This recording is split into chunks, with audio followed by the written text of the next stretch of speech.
Thank you very much, ma'am. Ladies and gentlemen, we are extremely honored to have with us our guest of honor.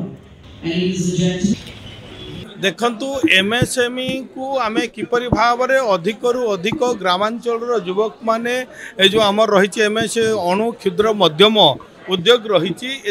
अधिक रु अधिक युवक माने लाभवान हेबे एवं अधिक रु अधिक युवक आकृष्ट हेबे एवं बाहर राज्यर मध्य शिल्प किपरि भाव में ओडिशा रे प्रतिष्ठा हबो कहीं ओडिशार भित्तिभूमि भौगोलिक स्थिति जलवायु अनुकूल अच्छी इंडस्ट्री करने तेणु आम निश्चित भाव में यही दिगरे सरकार चिंता करुँच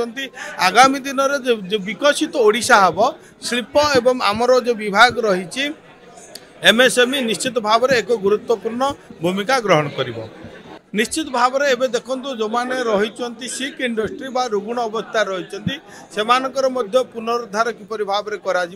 एवं जो विभिन्न सरकार जो इंडस्ट्री मानकर समस्या रही सहित उद्योगी मान सहित आमर आलोचना होची एवं जो विभिन्न समस्या रही दूर करने सरकार चेष्टा कर निश्चित भाव में शुणु सरकार जहाँ आवश्यक विकास इंडस्ट्री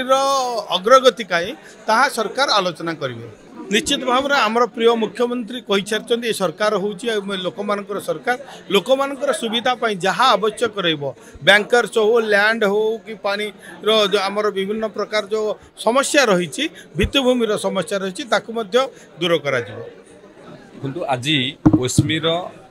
38तम एनुअल कन्वेंशन थिला जो राज्यपाल मुख्य अतिथि भाव ये उपस्थित थिले एवं एमएसएमई मिनिस्टर मध्य थिले एवं यही कनक्लेव रे आमर जो एमएसएमई कथा कहते आम समस्त जाने गोटे विकसित राज्य गठन करने को हेले निश्चित भाव में एमएसएमई क्षेत्र विकास दरकार एवं एमएसएमई गोटे क्षेत्र जोटी अर्थनीति अभिवृद्धि हो पार ता सहित निजुक्ति उत्पादन मध्य से एमएसएमई रु हो पार जोटा कि एम्प्लॉयमेंट पोटेंशियल आम कहचे तो निश्चित भाव में विकसित ओडिशा पई